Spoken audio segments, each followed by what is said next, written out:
Minister Lavrov, thank you for doing this. Do you believe the United States and Russia are at war with each other right now? I wouldn't say so. And in any case, this is not what we want. We would like to have normal relations with all our neighbors, of course, but generally with all countries or not, especially with the great country like the United States. President Putin repeatedly expressed his respect for the American people, for the American history, for the American achievements in the world, and we don't see any reason why Russia and the United States cannot cooperate for the sake of the universe. But the United States is funding a conflict that you're involved in, of course, and now is allowing attacks on Russia itself. So that doesn't constitute war? We officially are not at war. But what is going on in Ukraine is some people call it hybrid war. I would call it hybrid war as well. But it is obvious that the Ukrainians would not be able to do what they're doing with long-range modern weapons without direct participation of the American servicemen. And this is dangerous, no doubt about this. We don't want to aggravate the situation, but since ATACMS and other long-range weapons are being used against mainland Russia, as it were, we are sending signals, and we hope that the last one, a couple of weeks ago, the signal with the new weapon system called Oreshnik, yes, was taken seriously. However, we also know that some officials in the Pentagon and in other places, including NATO, they started saying in the last few days something like, well, NATO is a defensive alliance, but sometimes you can strike first because the attack is the best defense. Some others in Stratcom, I think Buchanan is his name, representative of Stratcom, he said something which allows for an eventuality of exchange of limited nuclear strikes. And this kind of threats are really worrying, because if they are following the logic which some Westerners have been pronouncing lately, that, well, don't believe that Russia has red lines, they announce their red lines, these red lines are being moved again and again and again, this is a very serious mistake. That's what I would like to say in response to this question. It is not us who started the war. Putin repeatedly said that we started the operation in order to end the war which Kiev regime was conducting against its own people in the parts of Donbass. Just in his latest statement, the president clearly indicated that we are ready for any eventuality, but we strongly prefer peaceful solution through negotiations on the basis of respecting legitimate security interests of Russia and on the basis of respecting the people who live in Ukraine, who still live in Ukraine being Russians, and their basic human rights, language rights, religious rights have been exterminated by series of legislation passed by the Ukrainian parliament, and they started long before the special military operation. Since 2017, legislation was passed prohibiting Russian education in Russian, prohibiting Russian media operating in Ukraine, then prohibiting Ukrainian media working in Russian language, and the latest, of course, there were also steps to cancel any cultural events in Russian. Russian books were thrown out of libraries, and exterminated. And the latest was the law prohibiting canonic Orthodox Church, Ukrainian Orthodox Church. And you know, it's very interesting when people in the West say we want this conflict to be resolved on the basis of the UN Charter and respect for territorial integrity of Ukraine, Russia must withdraw. The Secretary General of the United Nations says similar things. Recently, his representative repeated that the conflict must be resolved on the basis of international law, UN Charter, General Assembly resolutions, while respecting territorial integrity of Ukraine. It's a misnomer, because if you want to respect the United Nations Charter, you have to respect it in its entirety. And the United Nations Charter, among other things, says that all countries must respect equality of states and right of people for self-determination. And they also mentioned the United Nations General Assembly resolutions, and this is clear that what they mean is the series of resolutions which they passed after the beginning of the special military operation, and which demand condemnation of Russia, Russia get out of Ukraine territory in 1991 borders. But there are other United Nations General Assembly resolutions which were not voted, but which were consensual. And among them is a declaration on principles of relations between states on the basis of the Charter. And it clearly says, by consensus, everybody must respect territorial integrity of states whose governments respect the right of people for self-determination, and because of that, represent the entire population living on a given territory. To argue that the people who came to power through military coup d'etat in February 2014 represented Crimeans or the citizens of eastern and southern Ukraine is absolutely useless. It is obvious that Crimeans rejected the coup. They said, leave us alone, we don't want to have anything with you. So did Donbass. Crimeans held referendum, and they rejoined Russia. Donbass was declared by the putschists who came to power a terrorist group.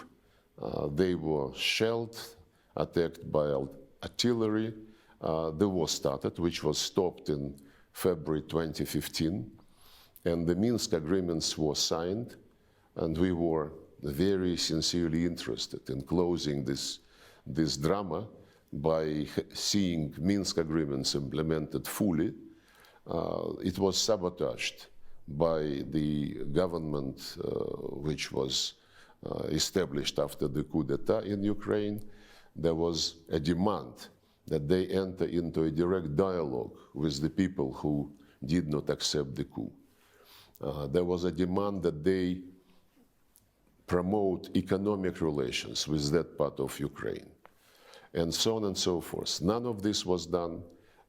The people in Kyiv were saying we would never talk to them directly, and this is in spite of the fact that the demand to talk to them directly was endorsed by the Security Council. And they said they are terrorists, we would be, fighting them, and they would be dying in cellars because we are stronger. Had the coup in February 2014, had it not happened, and had the deal which was reached the day before between the then president and the opposition implemented, Ukraine would have stayed one piece by now with Crimea in it. It's absolutely clear. They did not deliver on the deal, instead they staged the coup. The deal, by the way, provided for creation of a government of national unity in February 2014 and holding early elections, which the then president would have lost Everybody knew that. But they were impatient, and they took the government buildings next morning. They went to this Maidan Square and announced that they created the government of the winners. Compare the government of national unity to prepare for elections and the government of the winners. How can the people whom they, in their view, defeated, how can they pretend that they respect the authorities in Kyiv? You know, the right for self-determination is the international legal basis for decolonization process, which took place in Africa on the basis of this charter principle, right for self-determination. The people in the colonies, they never treated the colonial powers, colonial masters, as somebody who represent them, as somebody whom they want to see in the structures which govern those lands. By the same token, the people in east and south of Ukraine, people in Donbass and Novorossiya, they don't consider the Zelensky regime as something which represents their interests. How can they, when their culture, their language, their traditions, their religion, all this was prohibited? Yes. And the last point is that if we speak about the UN Charter, resolutions, international law, the very first article of the UN Charter, which the West never recalls in the Ukrainian context, says respect human rights of everybody, irrespective of race, gender, language, or religion. Take any conflict. The United States, UK, Brussels, they would interfere saying, oh, human rights have been grossly violated. We must restore the human rights in such and such territory. On Ukraine, never, ever, they mumbled the words human rights. Seeing these human rights for the Russian and Russian-speaking population being totally exterminated by law. So when people say, let's resolve the conflict on the basis of the Charter, yes, but don't forget that the Charter is not only about territorial integrity, and territorial integrity must be respected only if the governments are legitimate and if they respect the right of their own people. I want to go back to what you said a moment ago about the introduction or the unveiling of the hypersonic weapons system that you said was a signal to the West. What signal exactly? I think many Americans are not even aware that this happened. What message were you sending by showing it to the world?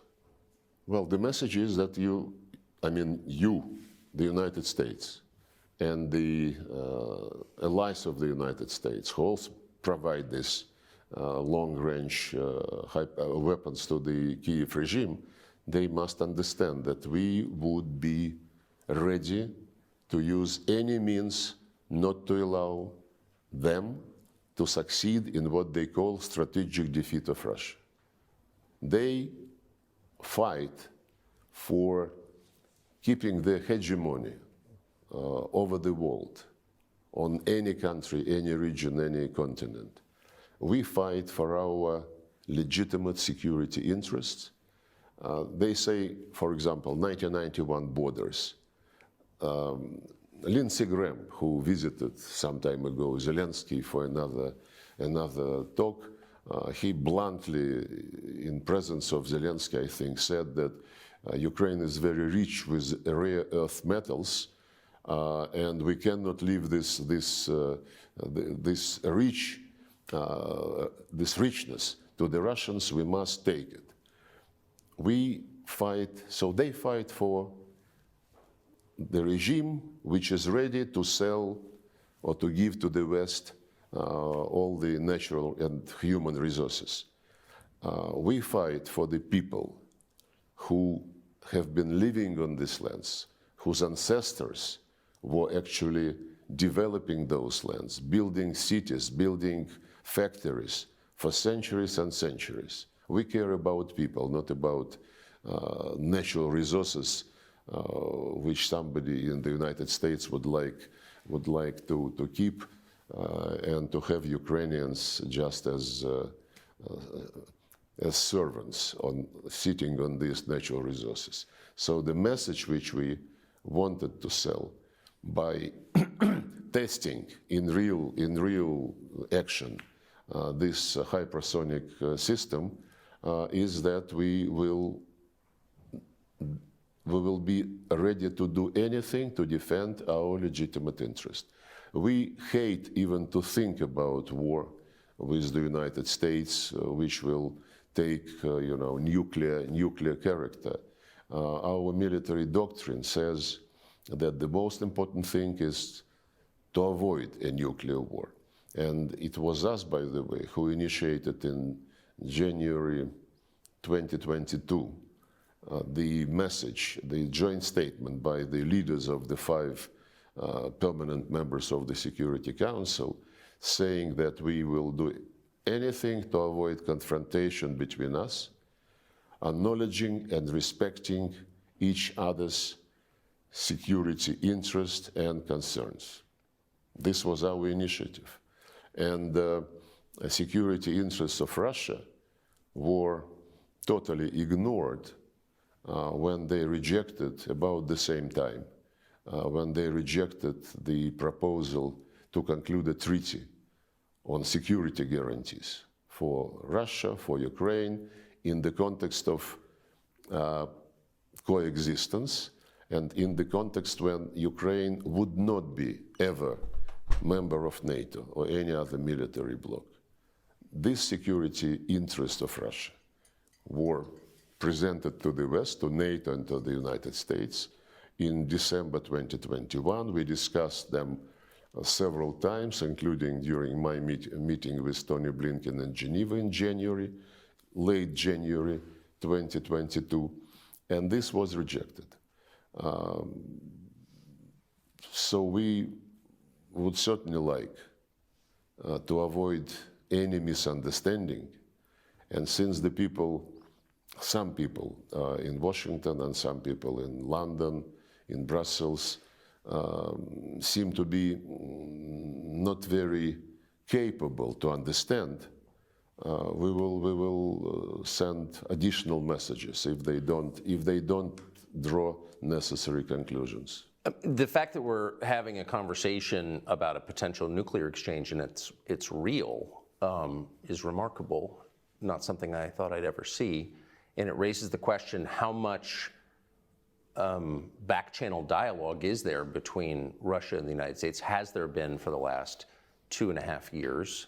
Is there any conversation ongoing? There are several channels, but mostly on exchange of people who served terms in Russia and in the United States. There were several swaps. There are also channels which are not advertised or publicized, but basically the Americans send through these channels the same message which they send publicly. You have to stop, you have to accept the way which will be based on the Ukrainian needs and Ukrainian position. They support this absolutely pointless peace formula by Zelensky, which was additioned recently by Victory Plan. They held several series of meetings, Copenhagen format, Bürgenstock, what have you, and they brag that next year, first half of next year, they will convene another conference and they will graciously invite Russia at that time, and then Russia would be presented an ultimatum. All this is seriously repeated through various confidential channels. Now we hear something different, including Zelensky's statements that we can stop now at the line of engagement, line of contact. The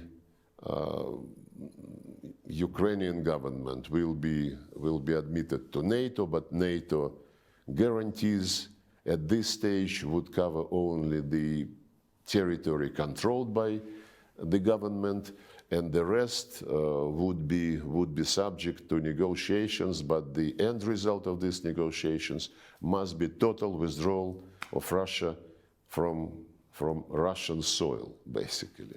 Wait, but just if I can just go back. Leaving Russian people to the Nazist regime, which exterminated all the rights of the Russian and Russian-speaking citizens of their own country. If I can just go back to the question of nuclear exchange. So there is no mechanism by which the leaders of Russia and the United States can speak to each other to avoid the kind of misunderstanding that could kill hundreds of millions of people. No. We have this channel, which is automatically engaged when ballistic missile launch is taking place. As regards this Oreshnik hypersonic ballistic missile, mid-range ballistic missile, 30 minutes in advance, this system sent the message to the United States, and they knew that this was the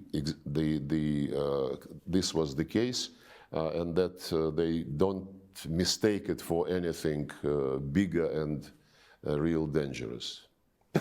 Well, I think the system sounds very dangerous. Well, it was a test launch, you know. Yes. Oh, you're speaking of the test. Okay. But I just wonder how worried you are that, considering there doesn't seem to be a lot of conversation between the two countries, both sides are speaking about exterminating the other's populations, that this could somehow get out of control in a very short period and no one could stop it. It seems incredibly... No, we're not talking about exterminating anybody's population.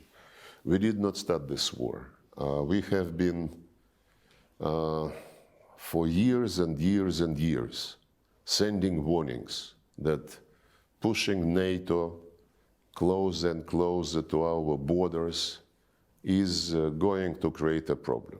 Yes. 2007, Putin started to explain, you know, to the people who seem to be overtaken by the end of history and being dominant, no challenge, and so on and so forth. And of course, when the coup took place, the Americans did not hide that they were behind it. There is a conversation between Victoria Nuland and the then American ambassador in Kyiv when they discuss personalities to be included in the new government after the coup. The figure of $5 billion spent on Ukraine after independence was mentioned as the guarantee that everything would be like the Americans want. So we don't have any intention to exterminate Ukrainian people. They are brothers and sisters to the Russian people. How many have died so far, do you think, on both sides? It is not disclosed by Ukrainians. Zelensky was saying that it is much less than 80,000 persons on Ukrainian side. But there is one very reliable figure in Palestine. During 1 year after the Israelis started their operation in response to this terrorist attack, which we condemned, and this operation, of course, acquired the proportion of collective punishment, which is against international humanitarian law as well. So during 1 year after the operation started in Palestine, the number of civilians, Palestinian civilians, killed is estimated 45,000. This is almost twice as many as the number of civilians on both sides of Ukrainian conflict who died during 10 years after the coup. 1 year and 10 years. So it is a tragedy in Ukraine. It's disaster in Palestine, but we never ever had as our goal killing people. and Ukrainian regime did.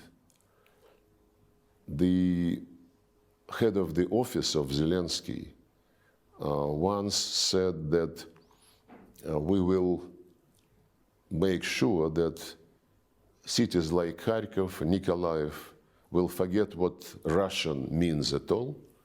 Another guy in his office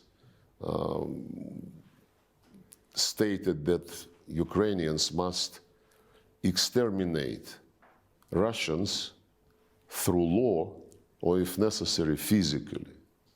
Ukrainian former ambassador to Kazakhstan, forgot his name, became famous when giving an interview and looking into the camera, being recorded and broadcast. He said, our main task is to kill as many Russians as we can so that our kids have less things to do.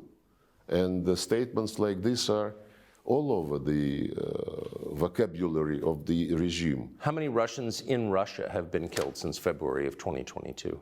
It's not for me to disclose this information. In the time of military operations, special rules exist, and our Ministry of Defense follows these rules. But the very interesting fact that when Zelensky was playing not in international arena, but at his comedy club or whatever it is called, he was. There are videos from that period when he was bluntly defending the Russian language. He was saying, what is wrong with Russian language? I speak Russian. Russians are our neighbors. Russian is one of our languages. And get lost, he said, to those who wanted to, to attack the Russian language and Russian culture. When he became president, he changed very fast. And before the military operations, in September 2021, he was interviewed. And at that time, he was conducting war against Donbass in violation of the Minsk agreements. And the interviewer asked him what he thought about the people on the other side of the line of contact. And he answered very thoughtfully, you know, there are people and there are species. And if you, living in Ukraine, feel associated with the Russian culture, my advice to you, for the sake of your kids, for the sake of your grandkids, get out to Russia. And if this guy wants to bring Russians and people of Russian culture back under his territorial integrity, I mean, it shows that he is not adequate. So what are the terms under which Russia would cease hostilities? Like what are you asking for? 10 years ago, in February 2014, we were asking only for the deal between the president and the opposition, Yes. to have government of national unity, to hold early elections, to be implemented. The deal was signed, and we were asking for the implementation of this deal.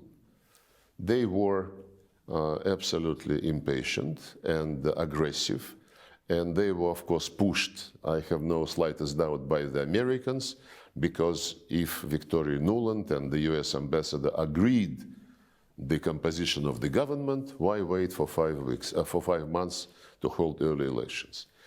The next time we were in favor of something was when the Minsk agreements were signed. Yes. I was there. The negotiations lasted for 17 hours. And the deal was, well, Crimea was lost by that time because of referendum, and nobody, including my colleague John Kerry, meeting with us, nobody in the West was raising the issue of Crimea. Everybody was concentrated on Donbass. And the Minsk agreements provided for territorial integrity of Ukraine, minus Crimea, this was not even raised, and a special status for a very tiny part of Donbass, not for the entire Donbass, not for Novorossiya at all. Part of Donbass, under these Minsk agreements, endorsed by the Security Council, should have the right to speak Russian language, to teach Russian language, to study in Russian, to have local law enforcement like in the states of US, to be consulted when judges and prosecutors are appointed by the central authority, and to have some facilitated economic connections with neighboring regions of Russia. That's it. Something which President Macron promised to give to Corsica and still is considering how to do this. And when these agreements were sabotaged all along, first by Poroshenko and then by Zelensky, both of them, by the way, came to presidency running on the promise of peace, and both of them lied. So when these Minsk agreements were sabotaged to the extent that we saw the attempts to take this tiny part of Donbass by force, and we, as Putin explained, we have, at that time, we suggested these security arrangements to NATO and the United States, which was rejected. And when the Plan B was launched by Ukraine and its sponsors, trying to take this part of Donbass by force, it was then that we launched the special military operation. Had they implemented the Minsk agreements, Ukraine would be one piece minus Crimea. But even then, when Ukrainians, after we started the operation, suggested to negotiate, we agreed. There were several rounds in Belarus, and one later they moved to Istanbul. And in Istanbul, Ukrainian delegation put a paper on the table saying those are the principles on which we are ready to agree. And we accepted those principles. The Minsk principles. No, the Istanbul principles. Yes. That was April 22. Right. Which was no NATO, but security guarantees to Ukraine collectively provided with the participation of Russia. And these security guarantees would not cover Crimea or the east of Ukraine. It was their proposal. And it was initialed. And the head of the Ukrainian delegation in Istanbul, who is now the chair of the Zelensky faction in the parliament, he recently, a few months ago, in an interview, he confirmed that this was the case. And on the basis of these principles, we were ready to draft a treaty. But then this gentleman who headed the Ukrainian delegation in Istanbul, he said that Boris Johnson visited and told them to continue to fight. Then there was... But Boris Johnson, on behalf of the He said no, but you know, the guy who initialed the paper, he said it was Boris Johnson. Other people say it was Putin who ruined the deal because of the massacre in Bucha. But massacre in Bucha is something which they never mentioned anymore. Massacre in Bucha. I do, and we do. In a sense, they are on the defensive. Several times in the United Nations Security Council, sitting at the table with Antonio Guterres, 2 years ago and last year, last year and this year, the General Assembly, I raised the issue of Bucha and said, guys, it is strange that you are silent about Bucha because you were very vocal when BBC team found itself on a street where the bodies were located. And can we, I inquired, can we get the names of the persons whose bodies were broadcast by BBC? Total silence. I addressed Antonio Guterres personally in the presence of the Security Council members. He did not respond. Then at my press conference in New York, after the end of the General Assembly last September, I asked all the correspondents, guys, you are journalists. Maybe you're not an investigative journalist, but journalists normally are interested to get the truth. And Bucha thing, which was played all over the media outlets condemning Russia, is not of any interest to anyone. Politicians, UN officials, and now even journalists. I asked them, when I talked to them in September, please, as professional people, try to get the names of those whose bodies were shown in Bucha. No answer. Just like we don't have any answer to the question, where is the results of medical analysis of Alexei Navalny, who died recently, but who was treated in Germany in the fall of 2020. When he felt bad on a plane over Russia, the plane landed, he was treated by the Russian doctors in Siberia. Then the Germans wanted to take him. We immediately allowed the plane to come. They took him.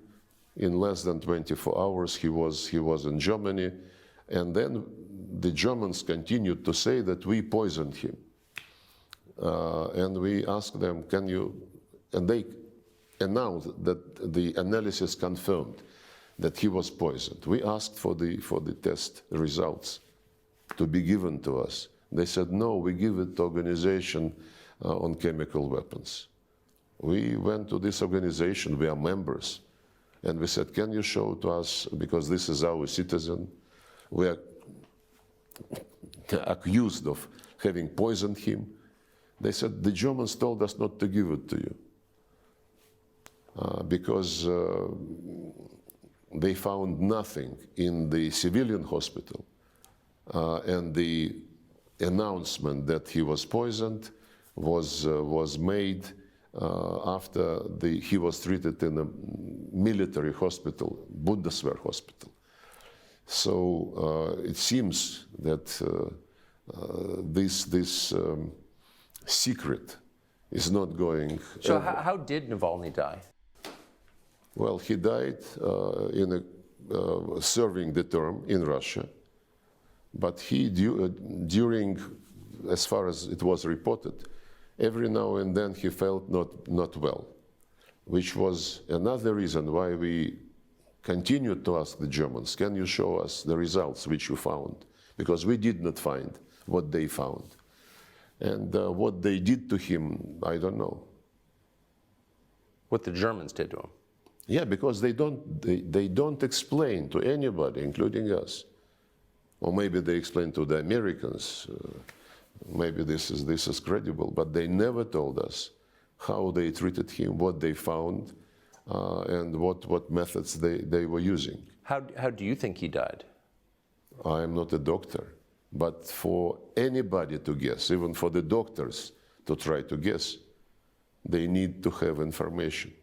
And if the person was taken to Germany to be treated after he had been poisoned, the results of the tests cannot be secret. We still cannot get anything credible on the fate of Skripal, Sergey Skripal, and his daughter. The information is not provided to us. He is our citizen, she is our citizen, and we have all the rights under conventions which the UK is party to to get information. Why do you think, so many threads, but why do you think that Boris Johnson, former Prime Minister of the UK, would have stopped the peace process in Istanbul? On whose behalf was he doing that? I met with him a couple of times, and I wouldn't be surprised if he was motivated by some immediate desire or by some long-term strategy. He is not very predictable. But why, okay, do you think he was acting on behalf of the US government, on behalf of the Biden administration? He was doing this independently? I mean, I don't know. I don't know, and I wouldn't guess. The fact that the Americans and the Brits are leading in this quote-unquote situation is obvious. Now it is becoming also clear that there is a fatigue in some capitals, and there are talks every now and then that the Americans would like to leave it with the Europeans and to concentrate on something more important. I wouldn't guess. We would be judging by specific steps. It's obvious, though, that Biden administration would like to leave legacy to the Trump administration as bad as they can. yes. And similar to what Obama did to Trump during his first term, when late December 2016, Obama expelled Russian diplomats just very late December, 120 persons with family members, did it on purpose, demanded them on leave on the day when there was no direct flight from Washington, so they had to move to New York by buses with all their luggage, with children, and so on and so forth. And at the same time, Obama announced the arrest of diplomatic property of Russia. And we still never were able to come and see what is the state of this Russian property. What was the property? Diplomatic, they never allowed us to come and see, though, under all convention. They just say that these pieces we don't consider as being covered by diplomatic immunity, which is a unilateral decision never substantiated by any international court. So you believe the Biden administration is doing something similar again to the incoming Trump administration? Yeah, because that episode with the expulsion and the seizure of property certainly did not create the promising ground for beginning of our relations with the Trump administration. So I think they're doing the same. But this time, President Trump was elected on the explicit promise to bring an end to the war in Ukraine. So, I mean, he said that in appearance after appearance. So given that, there is hope for a resolution, it sounds like. What are the terms to which you'd agree? Well, the terms, I basically alluded to them when President Putin spoke in this ministry on the 14th of June.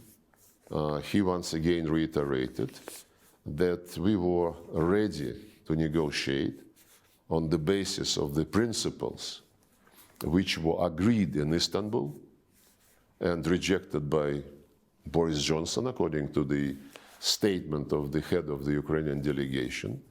The key principle is no non-bloc status of Ukraine, and we would be ready to be part of the group of countries who would provide collective security guarantees to Ukraine. No NATO? No NATO, absolutely. No military bases, no military exercises on the Ukrainian soil with participation of foreign troops. And this is something which he reiterated. But of course, he said, it was April 2022. Now some time has passed. And the realities on the ground would have to be taken into account and accepted. The realities on the ground are not only the line of contact but also the changes in the Russian constitution after referendum was held in Donetsk, Lugansk republics and Kherson and Zaporozhye regions. Yes. And they are now part of the Russian Federation according to the constitution, and this is a reality. And of course, we cannot tolerate a deal which would keep the legislation, which I quoted, prohibiting Russian language, Russian media, Russian culture, Ukrainian Orthodox Church, because it is a violation of the obligations of Ukraine under the UN Charter, and somebody must be done about it. And the fact that the West, since this Russophobic legislative offensive started in 2017, since the West was totally silent, and it is silent until now, of course, we would have to pay attention to this in a very special way. Would dropping sanctions against Russia be a condition? You know, I would say probably many people in Russia would like to make it a condition, but the more we live under sanctions, the more we understand that it is better to rely on yourself and to develop mechanisms, to develop platforms for cooperation with normal countries who are not unfriendly to you and don't mix economic interest and policies, and especially politics. And we learned a lot after the sanctions started. Sanctions started under Obama. They continued in a very big way under first term of Trump. And these sanctions under the Biden administration are absolutely unprecedented. But what doesn't kill you makes you stronger, you know. And well, but it also just drives... They would never kill us, so they are making us stronger. And driving Russia east. And so the vision that I think sane policymakers in Washington had 20 years ago is why not bring Russia into a Western bloc sort of as a balance against the rising east? But it doesn't seem like that. Do you think that's still possible? I don't think so. When recently Putin was speaking at Valdai Club, politologists and experts, he said we would never be back at the situation of early 2022. That's when he realized for himself, apparently, not only he, but he spoke publicly about this, that all attempts to be on equal terms with the West have failed. It started after the demise of the Soviet Union. There was euphoria. We are now part of the liberal world, the democratic world, end of history. But very soon it became clear to most of the Russians that in the 90s we were treated as, at best, as junior partner, maybe not even as a partner, but as a place where the West can organize things like it wants, striking deals with oligarchs, buying resources and assets, and then probably the Americans decided that Russia is in their pocket. Boris Yeltsin, Bill Clinton, buddies, laughing, joking, but even at the end of Yeltsin's term, he started to contemplate that this was not something she wanted for Russia. And I think this was very obvious when he appointed Putin prime minister and then left earlier and blessed Putin as his successor for the elections which were coming and which Putin won. But when Putin became president, he was very much open to cooperation with the West.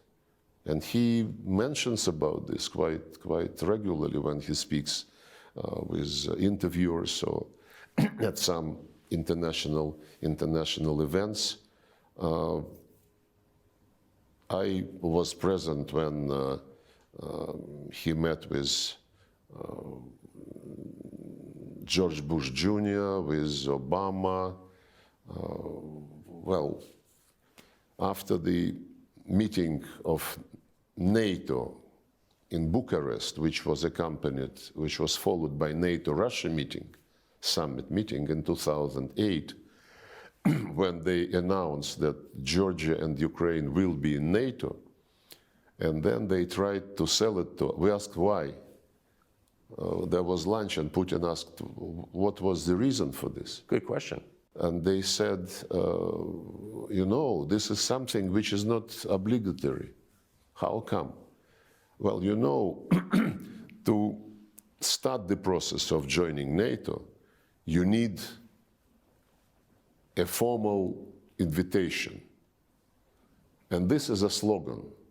Ukraine and Georgia will be in NATO.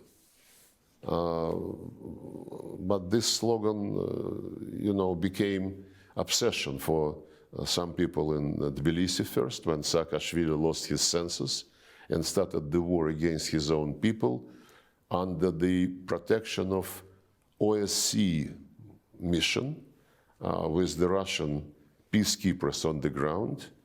And the fact that he launched this was confirmed by the European Union investigation which they launched and which concluded that he gave the order to start.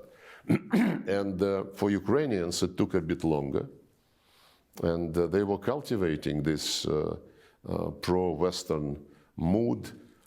Well, pro-Western is not bad, basically. Pro-Eastern is also not bad. What is bad is that you tell people either or. Either you go with me or you're my enemy. What happened before the coup in Ukraine? In 2013, the president of Ukraine, it was Mr. Yanukovych, negotiated with the European Union some association agreement which would nullify tariffs on most of the Ukrainian goods to the European Union and the other way around.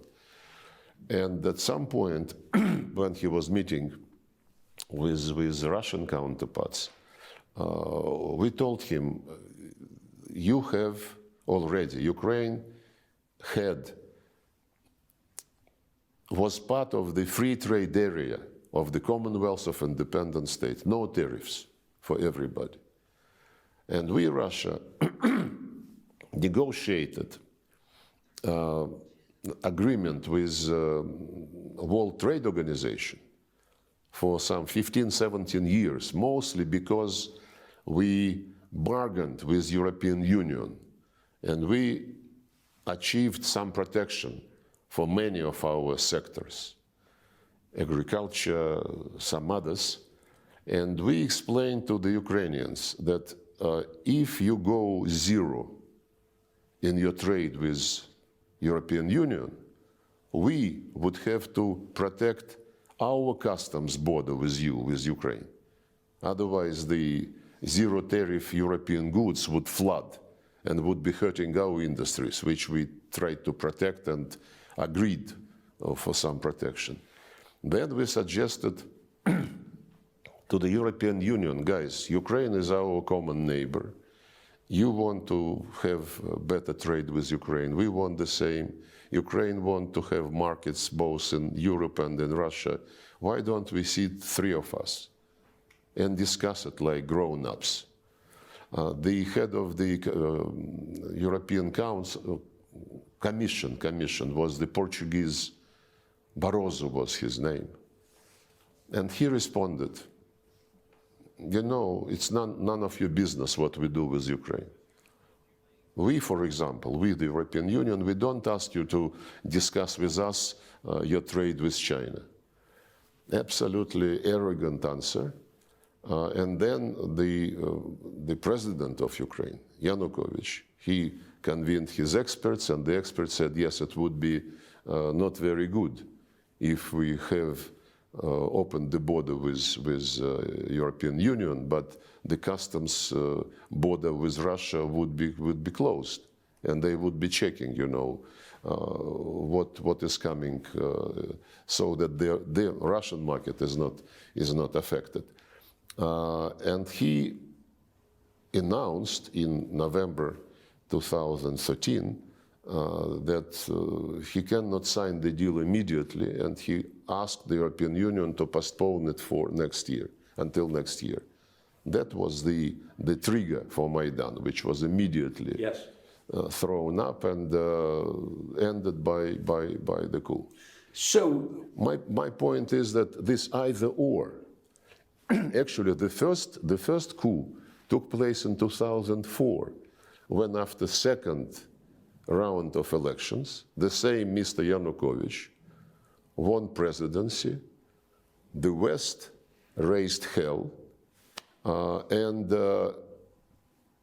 put pressure on the Constitutional Court of Ukraine to rule that there must be a third round. And the Constitution of Ukraine says 2 rounds. And the Constitutional Court, under the pressure of the West, violated the Constitution for the first time then. And pro-Western candidate was chosen. At that time, when all this was taking place and boiling, the European leaders were publicly saying, Ukrainian people must decide, are they with us or with Russia? This either or is still very much. But it is the way that big countries behave. I mean, there are certain orbits, and now it's BRICS versus NATO, US versus China, and it sounds like you're saying the Russian-Chinese alliance is permanent. Well, we are neighbors. We are neighbors, and geography is very important. But you're also neighbors with Western Europe. You're part of it, in effect. Well, through Ukraine, and the Western Europe wants to come to our borders. And there were plans that, you know, were discussed almost openly to put British naval bases on the Sea of Azov. Crimea was eyed, you know, dreaming about creating NATO base in Crimea, and so on and so forth. We wanted, look, we have been very friendly with Finland, for example. Overnight, the Finns came back to early years of preparation for World War II, when they were best allies of Hitler, and all this neutrality, all this friendship, going to sauna together, playing hockey together, all this disappeared overnight. So maybe this was deep in their hearts, and the neutrality was burdening them, and niceties were burdening for them. I don't know. They're mad about the Winter War. Huh? That's totally possible. Can you negotiate with Zelensky? You've pointed out that he has exceeded his term. He's not, you know, democratically elected president of Ukraine anymore. So do you consider him a suitable partner for negotiations? Putin addressed this issue as well, many times. In September 2022, during the first year of the special operation, Zelensky, in his conviction that he would be dictating the terms of the situation also to the West, he signed a decree prohibiting any negotiations with Putin's government. And when, during public events, after that episode, Putin is asked why Russia is not ready for negotiations, he said, don't turn it upside down. We are ready for negotiations, provided it will be based on the balance of interest tomorrow. But Zelensky signed this decree prohibiting negotiations. And for starters, why don't you tell him to cancel it publicly? This will be a signal that he wants negotiations. Instead, Zelensky invented his peace formula. Later it was additioned by victory plan. And they keep saying, we know what they say when they meet with European Union ambassadors and in other formats, they say, no deal unless the deal is on our terms. And I mentioned to you they are planning now the second summit on the basis of this peace formula. And they don't shy away from saying, we will invite Russia to put in front of it the deal which we agreed already with the West. And when our Western colleagues sometimes say nothing about Ukraine without Ukraine, in effect, this implies that anything about Russia without Russia, because they discuss what kind of conditions we must accept. By the way, recently they already violate tacitly the concept nothing about Ukraine without Ukraine. There are passes, there are messages. They know our position. We are not playing double game. What Putin announced is the goal of our operation. It's fair. It's fully in line with the United Nations Charter. First of all, the rights, language rights, minority rights, national minority rights, religious rights, and it's fully in line with OSCE principle. There is an organization for security and cooperation in Europe which is still alive. And the summit of this organization, well, several summits of this organization clearly stated that security must be indivisible, that nobody should expand his security at the expense of security of others, and that, most important, no organization in Euro-Atlantic space shall claim dominance. This was, last time it was confirmed by OSCE 2010. And NATO was doing exactly the opposite. Yes. So we have legitimacy, in our position. No NATO on our doorsteps because OSCE, agreed that this should not be the case if it hurts us. And please restore the rights of Russians. Who do you think has been making foreign policy decisions in the United States? This is a question in the United States. Who is making these decisions? I wouldn't guess. I haven't seen Tony Blinken for years. When was the last time? 2 years ago, I think, at the G20 summit, was it in Rome or somewhere? In the margins. His assistant, I was representing Putin, and his assistant came up to me during a meeting and said that Tony wants to talk just for 10 minutes. I left the room, we shook hands, and he said something about the need to de-escalate and so on and so forth. I hope he is not going to be angry with me since I am disclosing this. But we were meeting in front of many people present in the room. And I said, we don't want to escalate. You want to inflict strategic defeat upon Russia. He said, no. It is not strategic defeat globally. It is only in Ukraine. You've not spoken to him since? No. Have you spoken to any officials in the Biden administration since then? I don't want to ruin their career. But have you had meaningful conversations? No.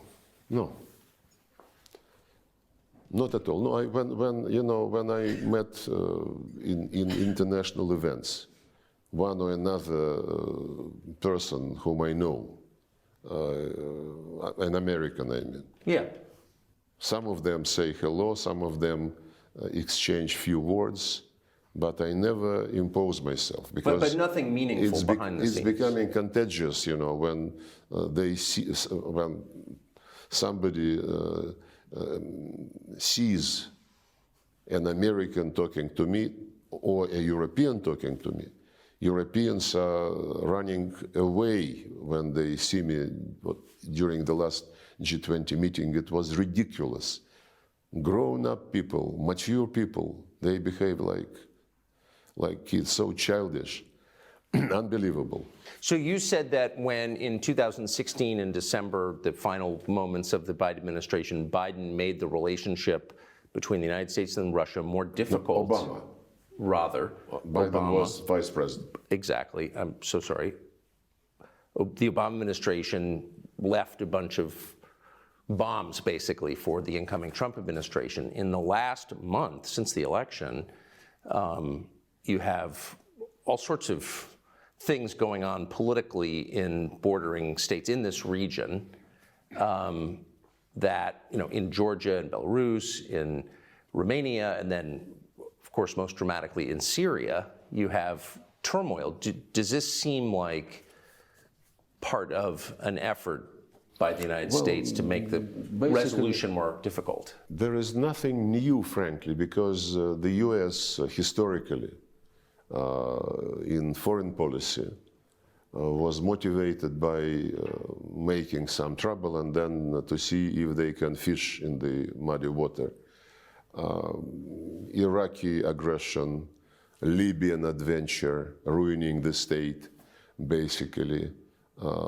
Fleeing from Afghanistan, now trying to get back through the back door, using the United Nations, you know, to organize some event where the US can be present, in spite of the fact that they left Afghanistan in very bad shape and arrested money, don't want to give it back. I think this is, if you analyze the American foreign policy steps, adventures, most of them is the right word. That's the pattern. They create some trouble and then they see how to use it. In Georgia, you know, when the OSCE monitors elections, when it used to monitor elections in Russia, they would always be very negative. And on other countries as well, Belarus, Kazakhstan. This time in Georgia, the monitoring mission of OSCE presented a positive report, and it is being ignored. So when you need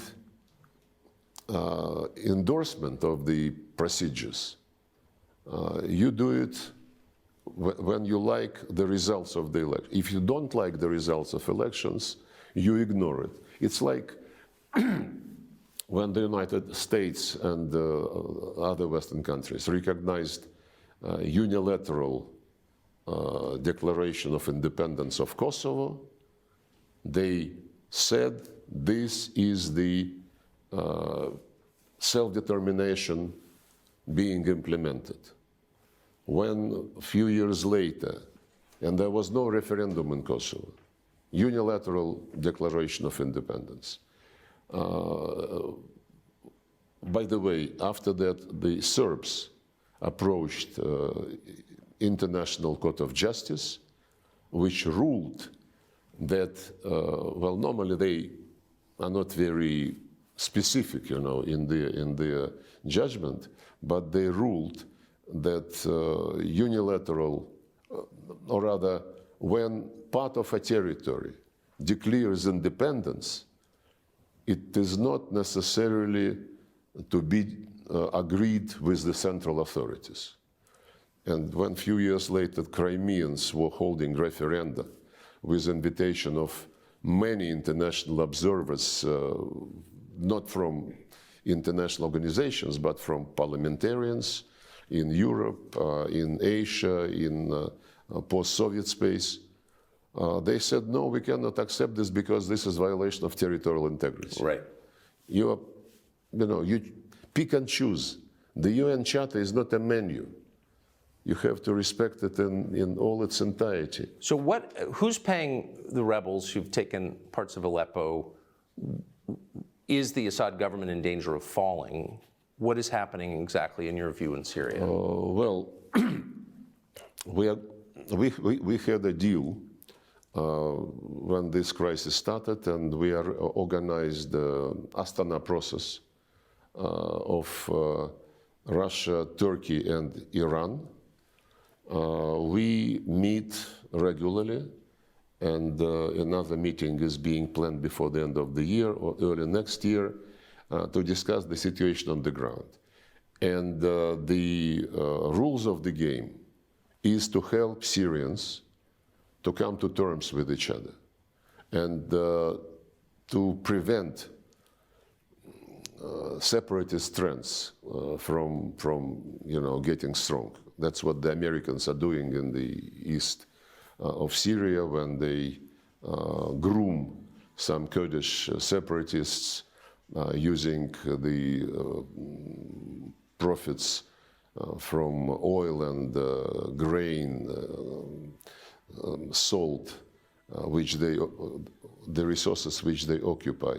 This Astana format is a useful combination of players, if you wish, and we are very much concerned. After this happened with Aleppo and surroundings, I had a conversation with the Turkish Minister of Foreign Affairs and with Iranian colleague.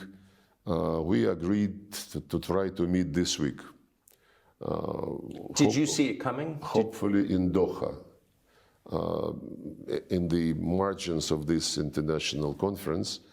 We would like to discuss the need to come back to strict implementation of the deals on Idlib area, because Idlib de-escalation zone was the place from where the terrorists moved to take Aleppo, and the arrangements reached in 2019 and 2020 provided for our Turkish friends to control the situation in the Idlib de-escalation zone and to separate the Hayat Tahrir al-Sham, former Nusra, from the opposition which is non-terrorist and which cooperates with Turkey. Apparently, it is not yet the. And another deal was the opening of M5 route from Damascus to Aleppo, which is also now taken completely by the terrorists.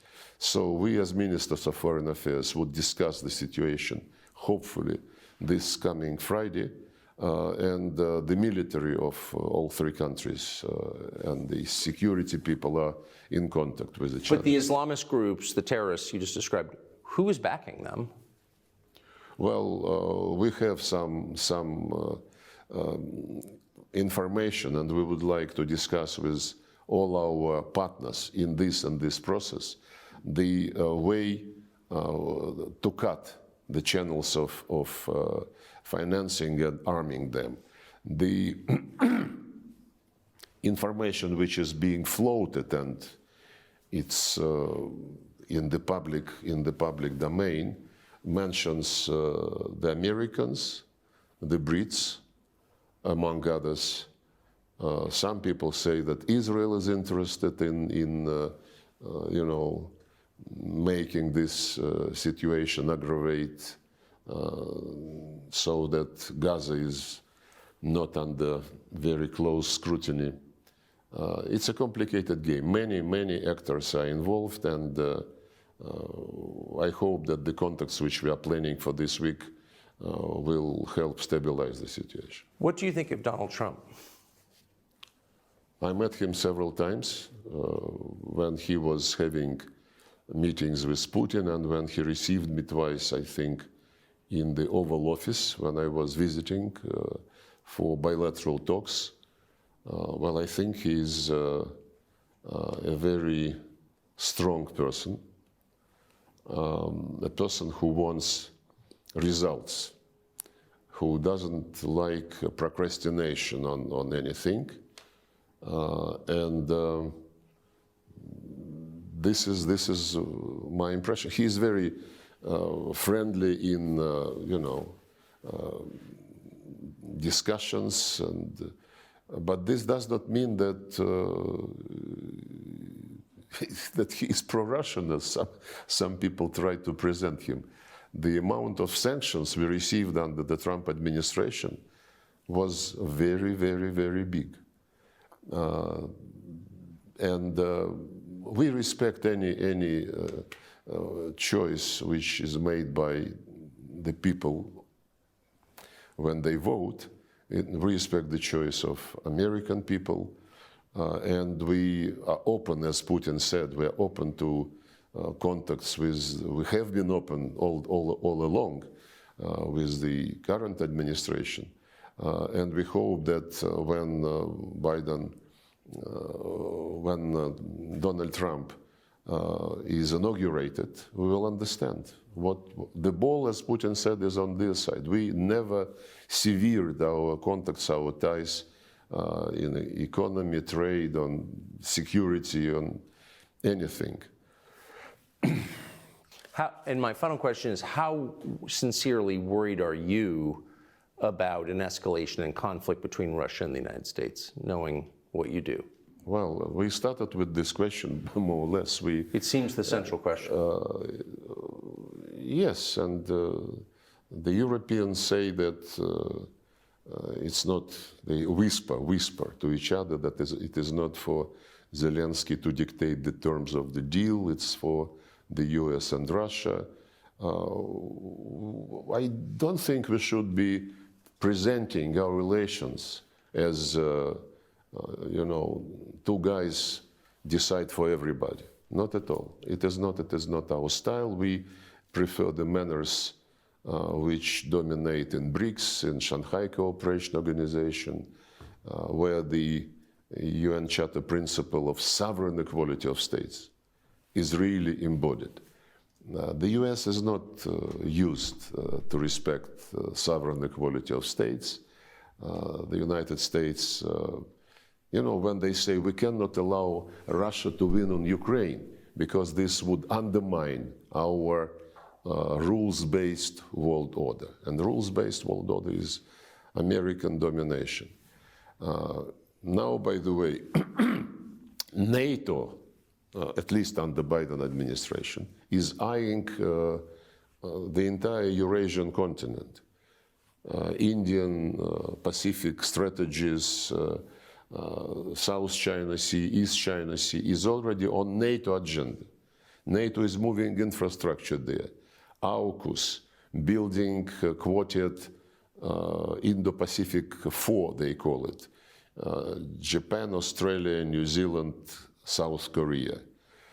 US, South Korea, and Japan are building military alliance with some nuclear components. So, and Stoltenberg, the former Secretary General of NATO, said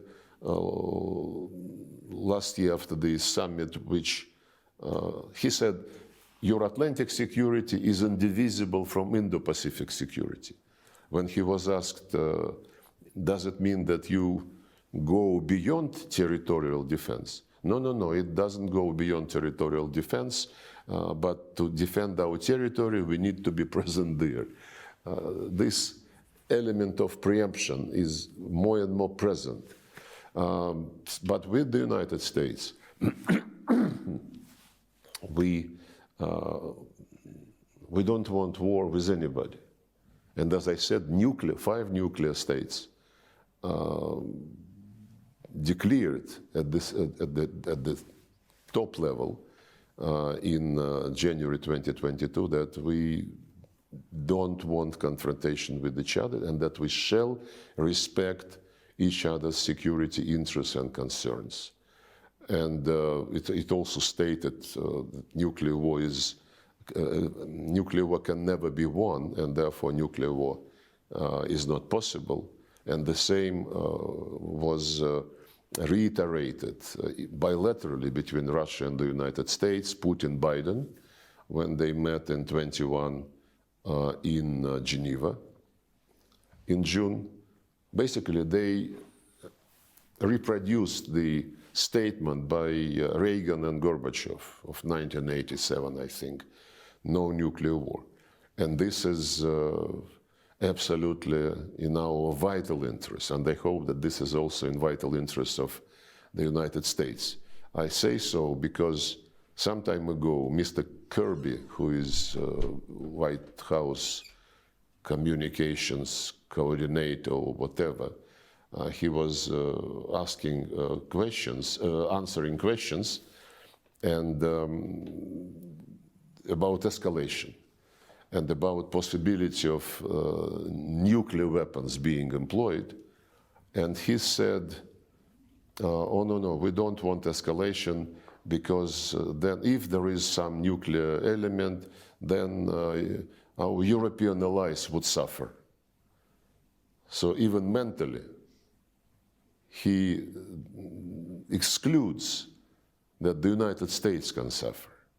And this is something which makes the situation a bit risky. It might, if this mentality prevails, then some reckless steps could be taken, and this is bad. So what I think you're saying is American policymakers imagine there could be a nuclear exchange that doesn't directly affect the United States, and you're saying that's not true. That's what I said, yes. No, but you know, professionals in deterrence, nuclear deterrence policy, they know very well that it's a very dangerous game. And to speak about a limited exchange of nuclear strikes is an invitation to disaster, which we don't want to happen. Mr. Lavrov, thank you very much. Thank you.